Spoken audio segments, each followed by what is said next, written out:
One of the best things you can do for a character that seems to have flown completely under the radar is giving them a hard nickname. Alright, quickly, we gonna throw some nicknames out there so we all get on the same page right now.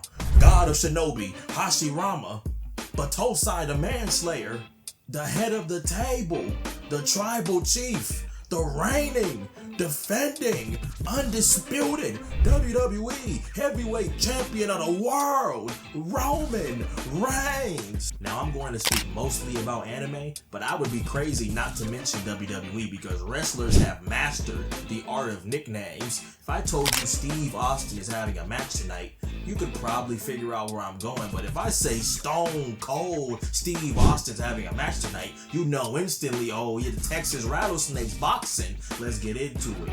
You look at the Heartbreak Kid, Shawn Michaels, people steal and remix that HBK name to this day. It has its effect.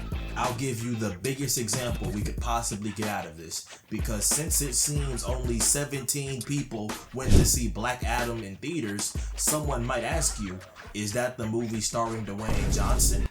And there's a reason that sounds a little weird, because in reality they should be asking you, is that the movie starring The Rock?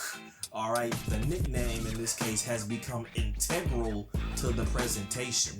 Wrestlers have gotten this down to a science, but as far as anime goes, the series that has perfected this, without a doubt, has to be One Piece. In One Piece, the nicknames, or epitaths, they're the same thing, but I'm gonna call them nicknames, serve a narrative purpose within the story.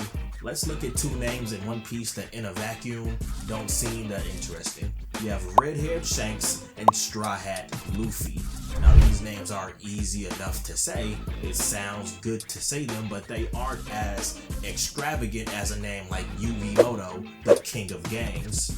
One thing these names definitely are though, is identifiable. It's meant to scare you once you recognize the pirate attached to it.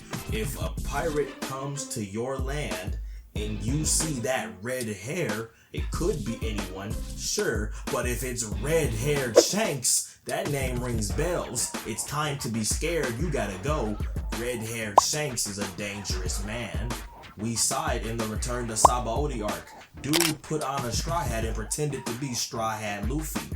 Anyone who's ever met Luffy would know that isn't him, but most people aren't going to meet Luffy. If a dude in a straw hat says he's Straw Hat Luffy, that name rings bells. Be very afraid of him, do what he says. That's how it worked with real pirates, and it's amazing that it's so integral to One Piece. If you saw the real Blackbeard pirate, he had a long and allegedly dirty black beard. If you seen that man with a long, dirty black beard, it's probably that pirate you should be afraid of. The best part about it is, if the Marines tell you to be afraid of the man with the black beard, or the guy with the red hair, or the guy with the straw hat, they could encapsulate a whole bunch of pirates that they might not even intend to. Just be afraid of all pirates. It fits their propaganda. It works for the world government. It works for the Navy. They also don't want people joining or siding with these pirates, so they'll give them terrifying nicknames to prevent that. Law is the Surgeon of Death. Imagine if there was a man running around your world named the Surgeon of Death. This guy is terrifying. I hope I never meet him. These names are scary, cool, identifiable, in some cases all three, but this is the way they work in One Piece. It won't work that way for every other series, and I think a perfect example of that is My Hero Academia. In My Hero, the heroes are given hero names, and yes, like One Piece, these names are meant to scare off criminals, but mostly they're there to inspire hope within the people, or be marketable depending on which hero we're talking about. All Might is the symbol of hope. He's almighty. He can save anyone. Yes, that man has a real name, but off the top of my head, I don't know what it is. He's All Might. The villains, however, do not get these very cool nicknames, and that speaks to the difference between the world of One Piece and the world of My Hero.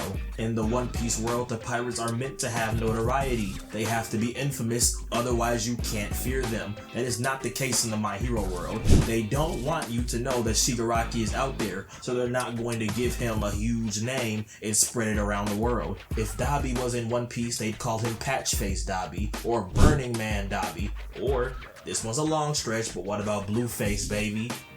Yes sir, Blueface, the blue flame, Blueface, we'll think about that one.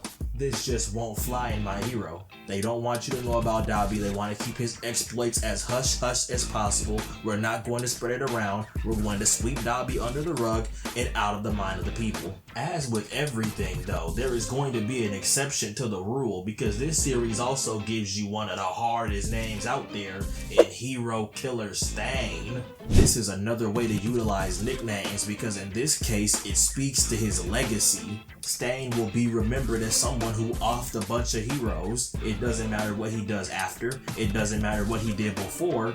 Everyone will remember Stain as the hero killer. Similarly, in Naruto, Itachi is clan killer Itachi because of what he did to the Uchiha clan. Itachi was a respected member of the Anbu. If he had hit his prime, he would have been a Hokage candidate for sure, but none of that matters. When everyone sees him, they only bring up what happened to the Uchiha clan. For the rest of his life, he's clan killer Itachi.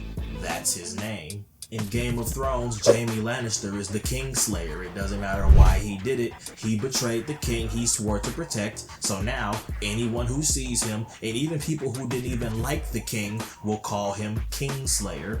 It's his legacy. It doesn't always have to be bad either. Going back to Naruto, you have Kakashi Hatake of the Sharingan, the copy ninja.